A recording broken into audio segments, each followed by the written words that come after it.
The dinner crowd at Chicago's Golden Crown restaurant moved like a well-rehearsed symphony, hushed laughter. Silver on porcelain. Glasses lifted beneath low amber light. Among them sat a table of men whose quiet confidence made space open around them. At the center was Vincent Moretti, a man who didn't need to raise his voice to command a room. His reputation had been carved through decades of control, every gesture measured, every word deliberate. When Sophia Bennett, a 20-year-old waitress, approached his table, she had no reason to see danger in him. To her, he was simply another customer in an expensive suit. A man who looked like he'd lived a dozen lives and kept them all locked behind calm brown eyes. She poured his drink. Careful. Graceful. Good evening. Sire, she said. Would you like another pour? Vincent nodded once. Distracted by conversation with his associates, the ice clinked softly against the glass. Then, without thinking, Sophia smiled and said, almost playfully, "My mother has a tattoo just like yours." 6 ordinary words. But they struck the air like a spark in dry grass. Vincent's hand froze mid-motion. The room seemed to hold its breath. For a moment, the noise of plates, the hum of conversation, even the jazz from the corner band, all of it blurred to silence. Beneath the crisp cuff of his shirt, a small constellation of stars circled his wrist, a pattern he had designed 20 years earlier, with one woman, Elena. He turned slowly, his voice barely a whisper. What did you just say? Sophia hesitated, eyes wide, sensing the shift, but not understanding it. I said my mother has the same tattoo. She told me, it's a constellation. She calls it the promise. Vincent's breath left him in a rush. The glass slipped from his hand and shattered across the marble floor. Every man at the table looked to him for reaction, waiting for the cold fury that usually followed any interruption. But none came. Instead, Vincent's face went pale, then flushed, then pale again. He asked quietly, "What's your mother's name?" Sophia blinked, startled by the softness in his tone. "Elena," she said. "Elena Bennett." For the first time in 20 years, Vincent Moretti forgot who he was supposed to be. The name hit him like a memory breaking through ice. Elena Bennett. The nursing student who had read Neruda in the park, the woman who had made him believe he could walk away from the life that owned him, and the woman who, 2 decades ago, had told him she lost their baby. The restaurant seemed to fade around him. He saw not chandeliers but sunlight, filtering through the old lakehouse curtains, not polished marble, but summer grass, beneath bare feet. The ghosts of that summer returned with merciless clarity. At the table, his lieutenants exchanged nervous glances. They had never seen him like this, unarmed by memory. One reached subtly toward his jacket pocket. Unsure if the waitress had said something dangerous, Vincent raised a single finger without looking up. No. His control returned just long enough to keep his men still. He managed one more question. "How old are you?" 20. She said. Her answer was a whisper. But to Vincent, it was thunder. 20. The math was cruelly exact. His heart slammed against his ribs, as if trying to escape. He saw the years he had lost, the birthdays, the laughter, the small hand he had never held. Sophia stepped back, uncomfortable under the intensity of his stare. "Did I say something wrong?" she asked softly. But Vincent didn't answer. The truth had already answered for him. He stood abruptly, chair legs scraping against marble, napkin falling forgotten to the floor. Around him, conversation stopped. "Gentlemen," he said to his table, voice flat, controlled. "Enjoy your meal." Then he turned to the waitress. "When does your shift end?" 9. She stammered. "Why? I need to speak to your mother." He reached into his wallet, not for money, but for something far more fragile, a creased Polaroid he had carried for 2 decades. The photo showed a young woman, sitting on a picnic blanket, sunlight on her hair. The same constellation glinting around her wrist, beneath her ear. A faint birthmark, like a half moon. Vincent held the photo out. "Does your mother still have this mark?" Sophia's fingers trembled as she looked. "How could you possibly know that? I need to see her," he said. The words came out more plea than command. "Please." The girl nodded slowly. She scribbled an address on her order pad and tore the sheet. "I can't promise she'll say you," she warned. "She doesn't talk much about the past." Vincent looked at the handwriting like a man reading scripture. "Thank you," he said simply. When he walked out of the Golden Crown that night, the cold air hit his face, like judgment. For 20 years, he had lived as if his past were buried. But memory has a way of breathing under the dirt. The city rolled past his windshield, in a blur of lights and ghosts. Every red light became a pause for questions he couldn't answer. How many birthdays had he missed? Did Elena hate him? Or had she simply survived him? He had told himself the lie she gave him, that there had been a miscarriage. That fate had closed the door, but now the truth unfolded like punishment. When he reached the modest apartment building on the northwest side, he sat for a long time without moving. No bodyguards. No entourage.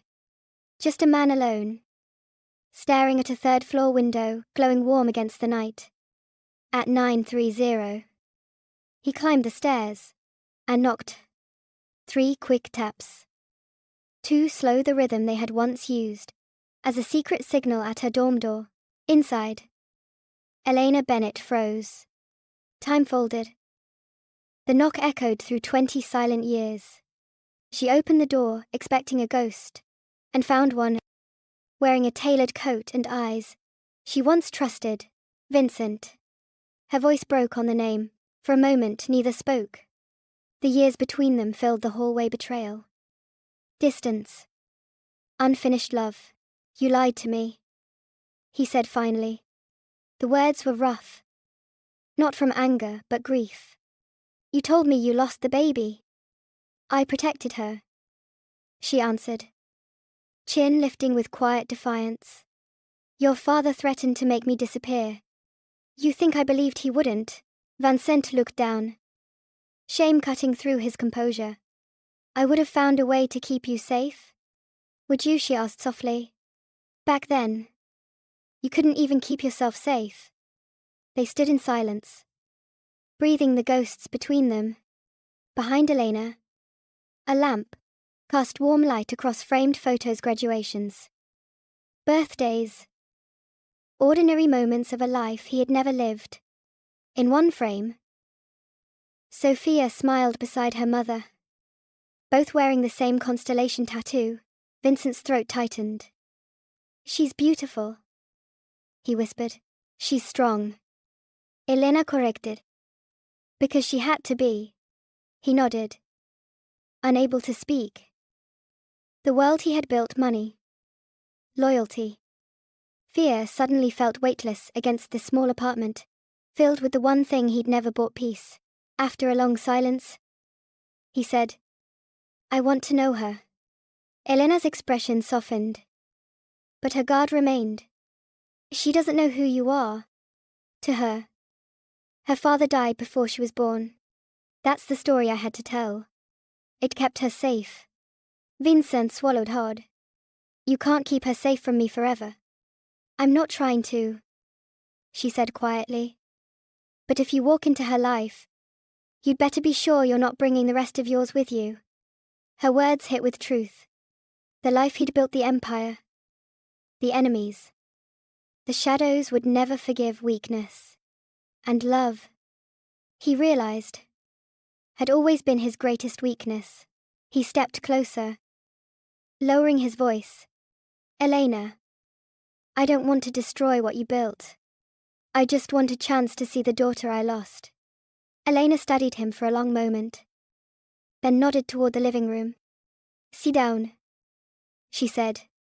But only for a few minutes. She'll be home soon. Vincent sat on the edge of the couch. Hands clasped. Heartbeat unsteady. He looked around at the traces of a life, untouched by his world textbooks, stacked neatly. A pair of scrubs, hanging by the door. The scent of coffee and lavender. Ordinary things. Sacred things. When Sophia finally entered, her surprise was plain. "Mum, what's going on?" Elena's voice was gentle. "Sophia. This is Vincent. An old friend." Vincent rose, struggling to find words. The same hazel eyes looked back at him, the exact shade of Elena's, but clearer. Unburdened. She tilted her head. Curious. Not afraid. "You're the man from the restaurant?" she said. "Yes." His voice caught. "I owed your mother an apology." Elena glanced at him sharply. But he continued. "I left behind something precious once. Someone precious. And I've spent 20 years pretending I didn't feel that loss every day." Sophia looked between them. Confusion dawning. You knew each other." Elena took her daughter's hand. "A long time ago." Vincent exhaled, his heart breaking at how young she still seemed, how much of her life had already slipped through his fingers. "You remind me of someone I used to know," he said softly. Sophia smiled politely, not understanding. "My mum." "Maybe. Yes," he whispered. "Exactly." The moment stretched fragile and tender. For the first time, Vincent Moretti, Chicago's most feared man, felt small in the best possible way. The world outside could have burned, and he would not have noticed. Inside this modest apartment, surrounded by photographs and quiet light, he found what 20 years of power had never given him, the beginning of peace. That night, as he left, the city seemed different, softer, somehow. Snow began to fall, dusting the pavement in silver. Vincent paused on the sidewalk, looking up at the third-floor window, glowing faintly above. Somewhere inside, two women talked softly, unaware that the man standing below was learning how to breathe again. He whispered to the empty street. No more lies. And for the first time in decades, he meant it. Morning came to the city as a pale wash of light, and with it, the small, ordinary sounds that belong to people who believe their lives will unfold as planned. Buses sighing at stops. Coffee machines hissing. A dog barking at nothing at all. Vincent listened to it all from the window of his study, as if he were eavesdropping on a language he hadn't spoken in years. Sleep had not found him. Whenever he closed his eyes, he saw a girl's startled gaze and a woman's steady courage, the two faces braided into something that felt like a future he hadn't earned. By mid-morning, the first shadow moved. His Lieutenant Sharpsuit. Sharper instincts delivered it, in a few simple words. The Calderon family knew about Elena and the girl. Not everything. Enough. A whisper that the Moretti boss had newly discovered blood outside the circle. In their world, such whispers were invitations to trespass. Vincent didn't flinch. Didn't terse. Didn't pretend surprise. He simply set the coffee aside and answered in the only way that has ever kept breathing. Men in breathing rooms, he took action. He doubled the surveillance on Elena's building, and the route Sophia took from classes, to home, to part-time shifts. He kept the net invisible. No intimidation. No theatrics, just eyes, expertise, and quiet measure. He told himself he could do this without touching the life they had built. But the world forgets what you want. It remembers only what you are. At noon, Elena walked her block like any other day. Lunch packed in an old tote and hair pinned back. A woman who carried her life with tidy competence. She felt the prickle on her skin the one that visits nurses on night shift, and mothers in parking lots a sensation, without a reason. She did not speed up. She did not turn around. She went to work and touched foreheads and checked pulses, and told herself fear is a superstition that feeds on attention. Sophia had a lecture at the university. A campus, where stone buildings and new glass pretended to agree. She texted her mother that she'd be home by 6. She signed off with a heart, the way she always did, unaware that 2 cars idling near a side gate had been there for 30 minutes and would remain until the class broke. Vincent sat in his office, pretending to review contracts and pretending not to count minutes. A man who has built a life out of control knows exactly where it ends, at the border of people he loves. The near attack was small enough to be dismissed by anyone who wanted to keep sleeping. A car that edged too close to the curb, where Sophia and 2 classmates laughed about a professor's impossible exam. A door that opened, and a man who stepped out with the wrong kind of stillness. The split second in which a young woman looked up and, without knowing why, felt all the air vanish from the street. The first shadow became a shape. It ended quickly because a different car slid between them. Black paint, familiar patience, and a driver's voice that said from an open window, steady as a metronome, "Miss Bennet, your mother asked me to take you home." The man by the other door didn't draw a weapon. He didn't have to. His smile was a promise of later. Later would not be allowed. Sophia climbed into the car with the indignation of a person who still believes in rules. She called her mother. Elena answered at the second ring with a voice so calm it frightened her more than panic ever could. They spoke little, because the car was moving fast, and language has never repaired the world while it was still breaking. At the apartment, Elena stood with her tote bag and her key in her hand, as if poised between 2 homes, the present one and the old one, with a knock that came 3 quick. Too slow. Vincent was already there. He did not ask permission before he spoke, and he did not pretend there was a vote to be held. "You're both coming with me?" he said.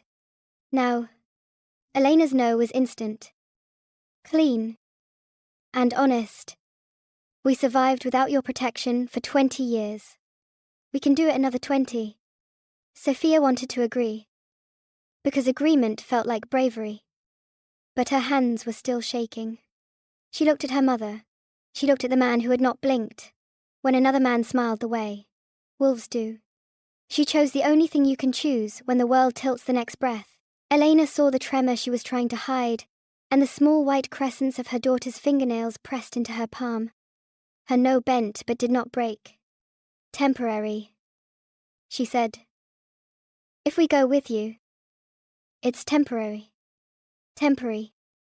Vincent écoute. And the word sounded like a vow he hoped to keep. They drove to the lake house, the one that belonged to a different version of him, a place remembered by summer light, and the snap of screen doors, and a young woman sitting cross-legged with a book of poems on her knees. Winter had made it austere and honest. The lake wore grey, and the trees had withdrawn their ornaments. The house was not grand. Not like his city place. Because younger men believe they need only enough shelter to hold a dream. Armed men were stationed where the property met the road, and again where the road gave up to forest. Vincent made the guards invisible by habit. Elena made them visible by conviction. She told them hello when she passed, and learned the names of 2 within an hour. If a life must contain danger, she had learned, then you must also insist it contain kindness. That night the silence felt strange. Not empty, but expectant. Sophia explored rooms that seemed designed by a memory she didn't yet own. The library smelled faintly of old paper and cedar. A worn volume of Neruda waited on a shelf, as if it had been placed there purposefully, and then forgotten by accident. She ran her finger along the spine and did not pull it down.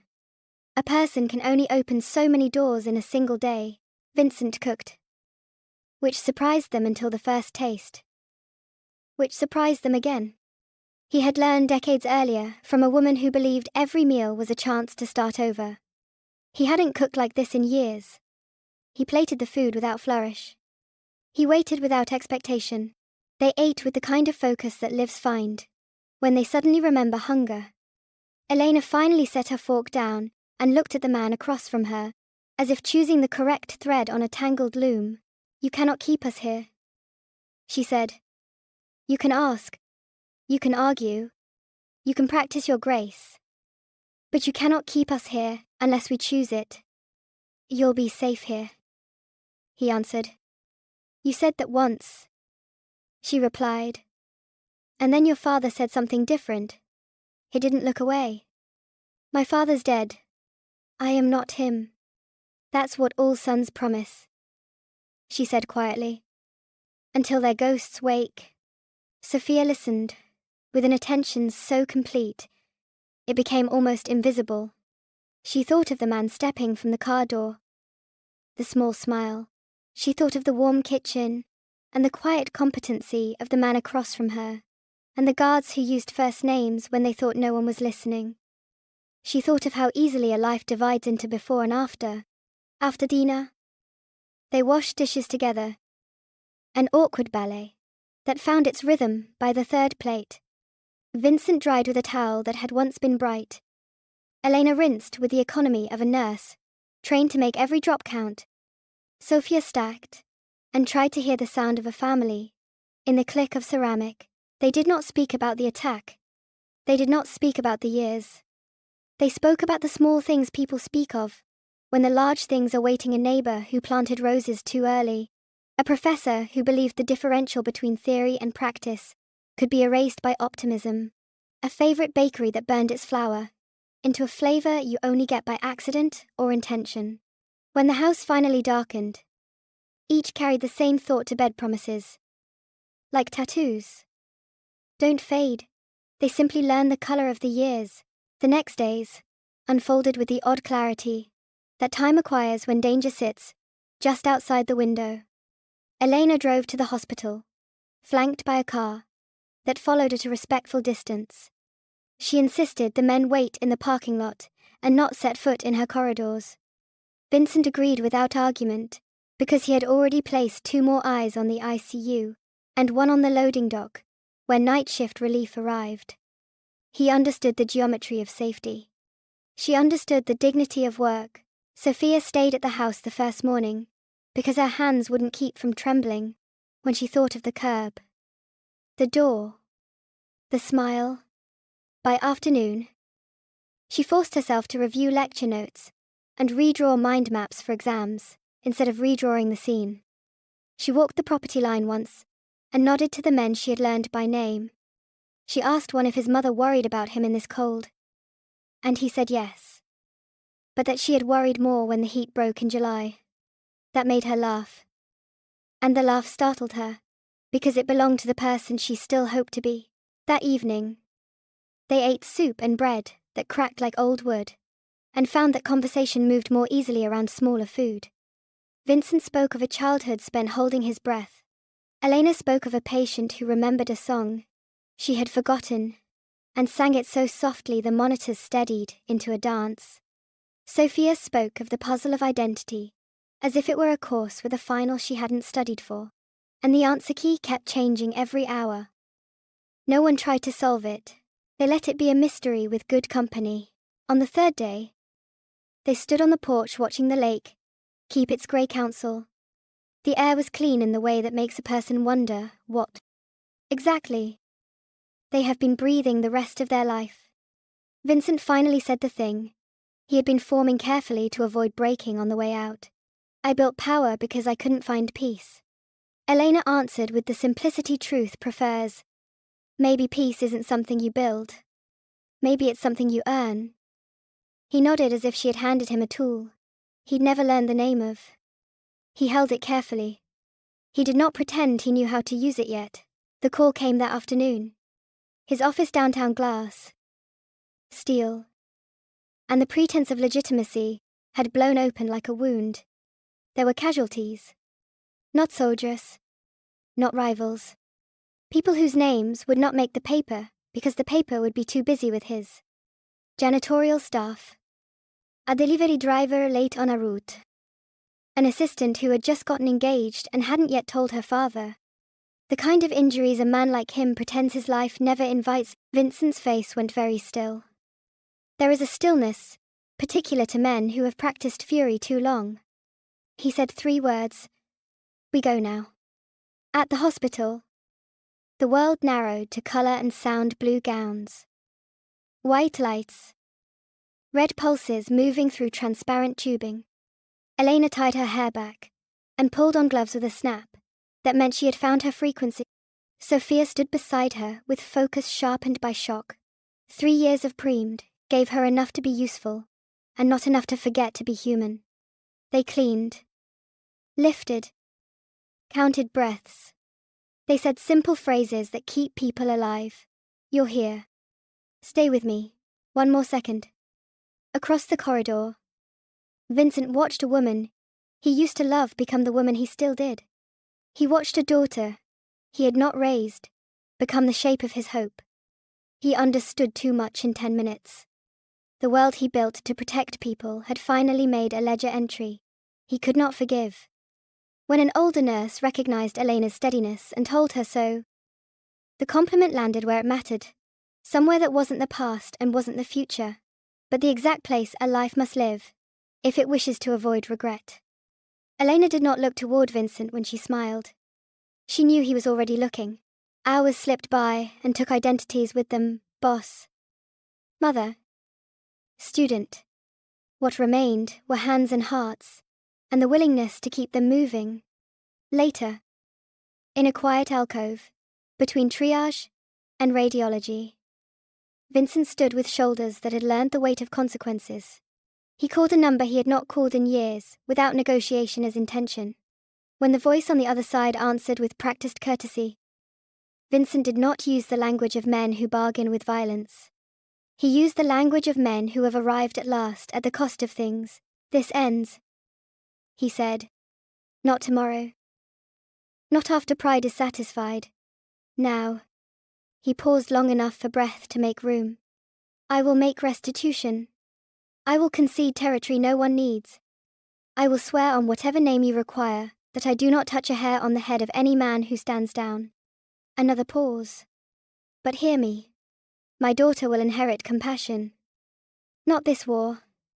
The man on the other end was silent for a count that would have frightened anyone who still believed in fear. Then he exhaled and said he would meet. He named a church older than both of them, and a time that would preempt whoever wanted to arrive first. Vincent returned to the corridor. At the moment, Elena spoke to a patient too young to have learned the language of endings. She promised him a nurse would stay until the pain learned its manners. The boy nodded. Which is what courage looks like when it doesn't know its name. When the last crisis moved to monitoring, Elena sank onto a bench and pressed the heels of her hands to her eyes.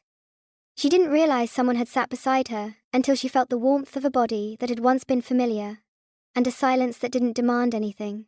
You did good. Vincent said. We did necessary. She answered. He looked down the hall where a young woman, their young woman, was laughing softly with a respiratory therapist about nothing at all. Relief sounds like laughter when it finally remembers how. Will you come to the meeting with me? He asked. She turned her head. Since when do you bring witnesses to your peace? Since I stopped trusting the man I have to be when I'm alone. She studied him for a long, careful moment. I'll come, she said at last.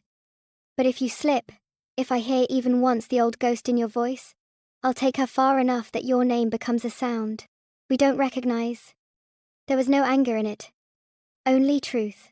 He nodded, like a student who had been given the terms of a class he wanted to pass. The meeting happened in a church so old.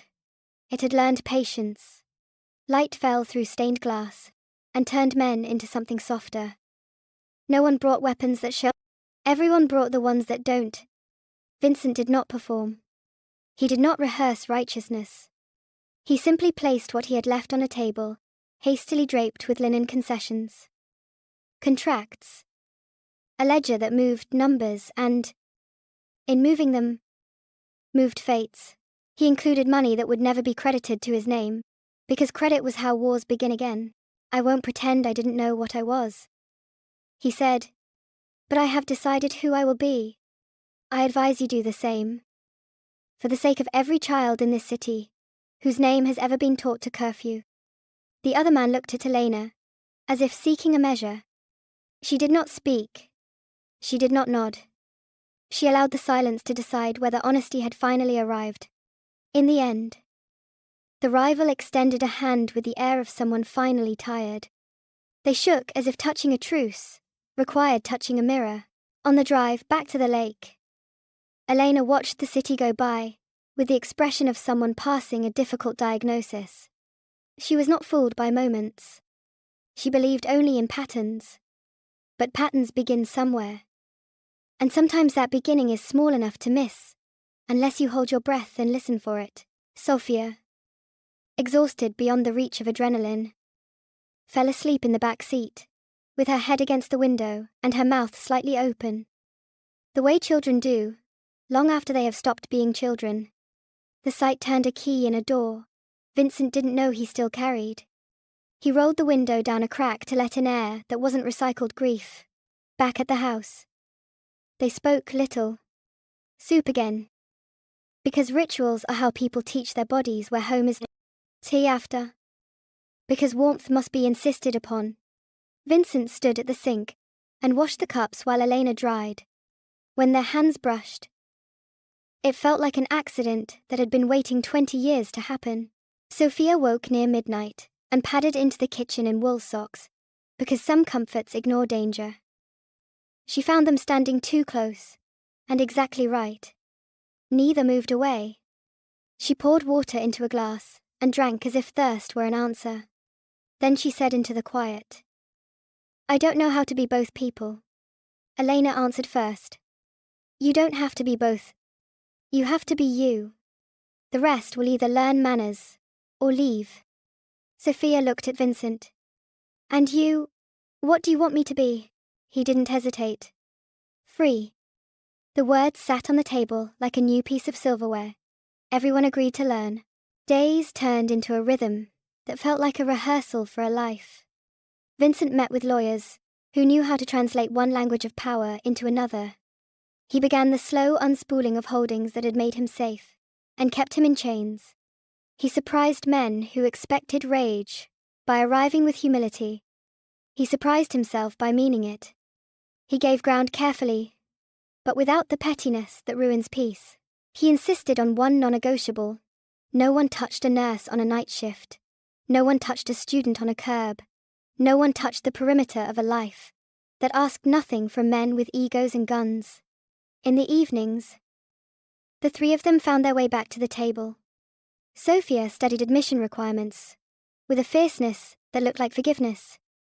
Elena read articles on trauma and sleep because names help grief behave. Vincent learned to make a lemon tart that didn't crack because some pleasures must be ordinary to count. On the last night before they would return to the city and see whether the new pattern could survive the old neighborhood, they walked down to the lake and watched the last light decide to stay a minute longer.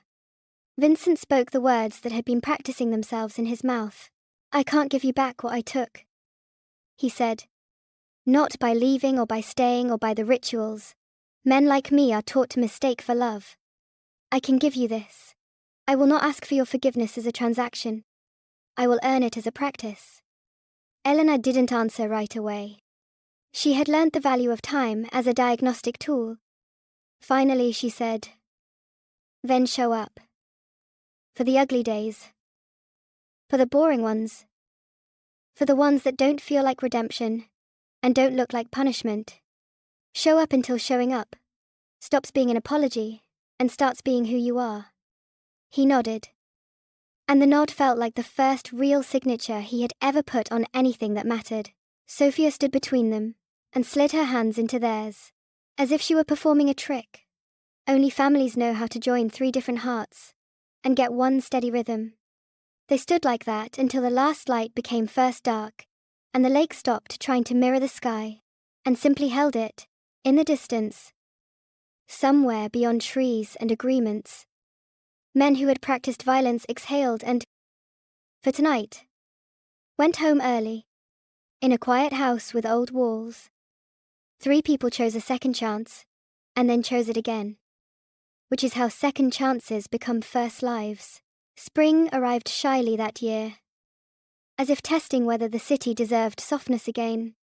The snow along the lakefront melted into quiet streams, carrying away the last traces of winter, and of everything that had nearly been lost, for the first time in decades. Vincent Moretti woke without the hum of danger under his skin.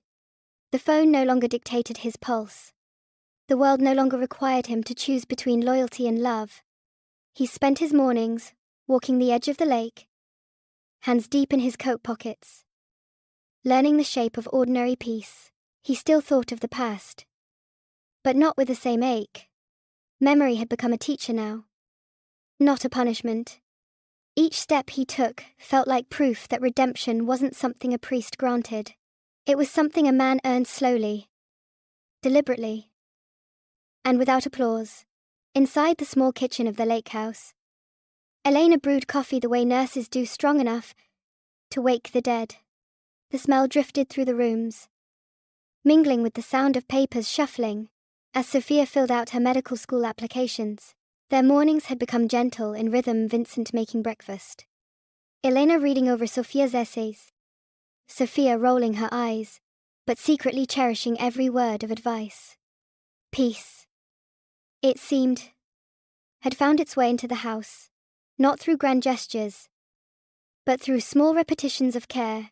Vincent often watched them from the doorway, not speaking, afraid that words might break what silence had built.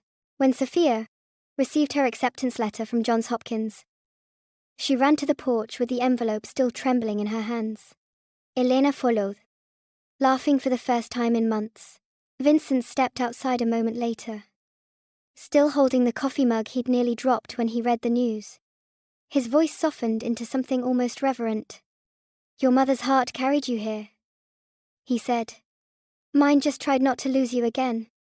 Sophia smiled, but her eyes were serious. "Then maybe it's time both your hearts work together."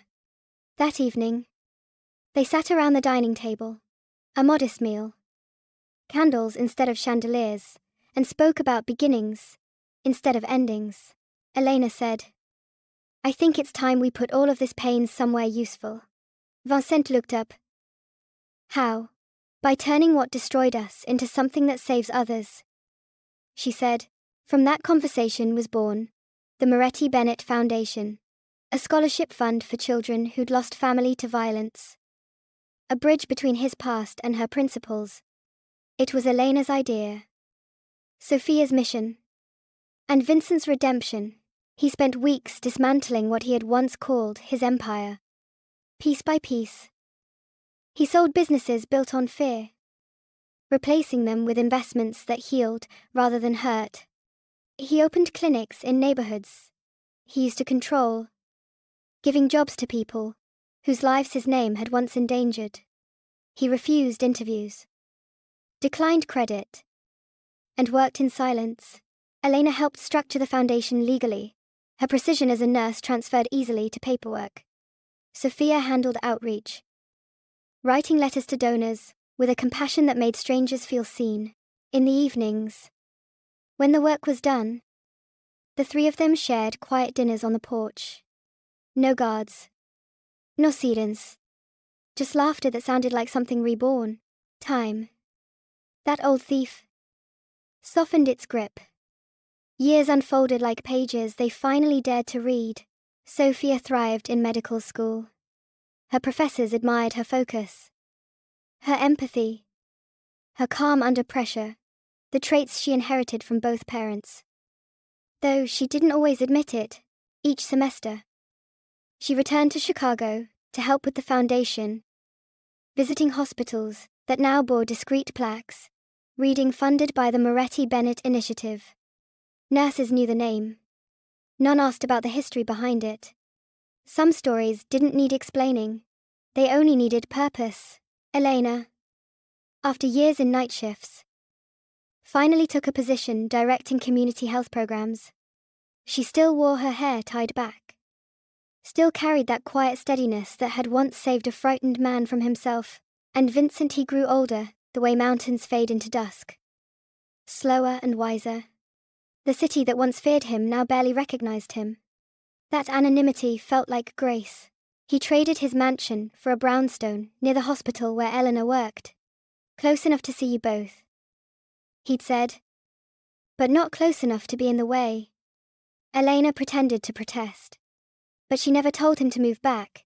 On Sophia's graduation day, the auditorium was filled with the sound of applause and futures unfolding. Vincent sat beside Eleanor, his hands folded tightly, as if he could keep the moment from escaping, when the dean called. Dr. Sophia Bennett Moretti. Vincent exhaled a breath he hadn't realized he'd been holding for 20 years. Elena clapped, tears bright in her eyes. She did it, she whispered. She did more than that, Vincent said softly. She saved us. Later, at the reception, they stood near a window overlooking the harbor. Outside, the water shimmered with the last light of day, and the city's heartbeat felt almost gentle. Sophia joined them, her gown still wrinkled, diploma clutched like treasure. She hugged them both, laughing through tears. I don't know how to thank you, she said. Vincent brushed a stray hair from her face. Live well, he said. That's the only thanks worth giving. The foundation grew beyond what any of them expected. Donations poured in from places they'd never visited. People who'd never heard the name Moretti without fear now spoke it with respect. But Vincent never forgot the past. He visited the old neighborhoods quietly, sometimes leaving envelopes of money with widows whose husbands had once been casualties of his ambition. He never wrote his name on them. He didn't need to. Regret doesn't demand recognition. It just demands honesty. Elena noticed the change in him, the way his anger had settled into humility, the way he listened more than he spoke. She had once loved the man he could be. Now she loved the man he had become. They saw each other often, coffee at her kitchen table, late walks by the river. No promises this time. No illusions. Just two people who had survived themselves. Sometimes she caught him staring at the night sky, tracing invisible lines with his finger. When she asked what he was doing, he'd smile and say, checking if the stars still remember us. One evening, years later, the foundation hosted its first major fundraising gala. Sophia, now a doctor at Chicago Memorial, gave the opening speech. Her voice trembled at first, but grew stronger as she spoke about compassion, second chances, and how love can rebuild what violence destroys. Vincent and Elena watched from the front row. When Sophia ended with the line, no one is beyond redemption if they choose to begin again, Vincent felt the room fade, leaving only pride and a quiet ache in his chest. After the event, Elena found him standing alone on the terrace, looking out at the city lights reflecting off the lake. She joined him without a word. For a long time, they stood side by side, letting silence do the talking. Then he said, almost shyly, you were right. Peace isn't something you build. It's something you earn. She smiled. You've been earning it for a while now. Vincent turned toward her, the lines around his eyes softening. I'm still earning you. She laughed quietly, shaking her head. I was never the prize, Vincent. I was the mirror. Then thank God, I finally learnt to look, he said. Autumn came again. Sophia's work at the hospital consumed most of her days, but she visited often. The foundation expanded nationally. The city had changed, and so had they. One evening, after a long day, Sophia stopped by the brownstone. She found her parents sitting in the courtyard, beneath a maple tree, whose leaves had just begun to turn. Vincent was reading Neruda aloud, his voice low and careful. While Elena listened with her eyes half closed, Sophia stood quietly in the doorway. Watching them, she realized then that this simple, ordinary peace was the miracle she had spent her whole life unknowingly waiting for. When Vincent turned 70, he retired officially from everything: business, foundation, politics, influence. Let the young have their turn, he said. I'm tired of pretending the world needs me to run. He spent his days tending a small garden behind the brownstone. Tomatus, basil, lavender. Elena teased him for talking to the plants. He said he was negotiating. She said they didn't owe him protection. They both laughed. Their evenings belonged to walks along the lakefront. The same path where once he had driven in fear and regret. Now they strolled hand in hand. Two people who had outlived both punishment and pride. On a clear night, after attending another of Sophia's hospital fundraisers, they found themselves by the harbour. The city lights shimmered like constellations reborn.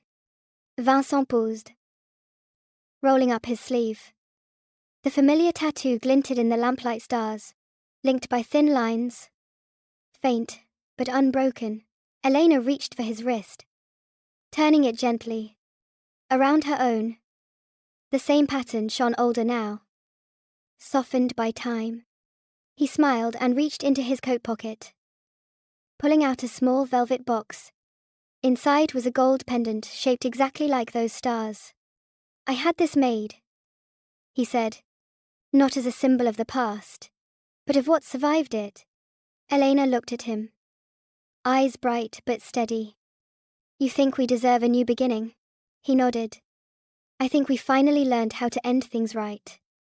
She took the pendant, tracing the stars with her thumb. You lost 20 years trying to be powerful, she said. He met her gaze. Now I just want to be worthy. Her smile was quiet and full of history. Then you already are. Behind them, laughter floated from the nearby pier, Sophia's voice among friends. Bright and unguarded. It was the sound of a future that no longer had to hide. They stood watching her, the city alive around them. The night soft enough to forgive. Voiceover closing. Some stories don't end. They wait. They wait for courage. For forgiveness. For the moment, two people stop running from what they lost. Power fordes. Regrets softens. But love remembers. End screen CTA. Spoken. Gently. If this story touched your heart, share it with someone who still believes in second chances. And don't forget to like, comment where you're watching from, and subscribe for more stories about love, family, and redemption. If this story found its way into your heart tonight, take a moment before you go. Click like if you believe love can still heal what time has broken. Share this video with someone who might need a little hope, a reminder that it's never too late to forgive, to start again, or to say, I'm still here. And in the comments, tell me which moment stayed with you most. Was it the reunion, the forgiveness, or the quiet peace at the end? Your stories, your words, they keep this channel alive. And if you'd like to hear more tales of love, loss, and redemption, subscribe and turn on the bell so you'll never miss the next story, Waiting Under the Stars.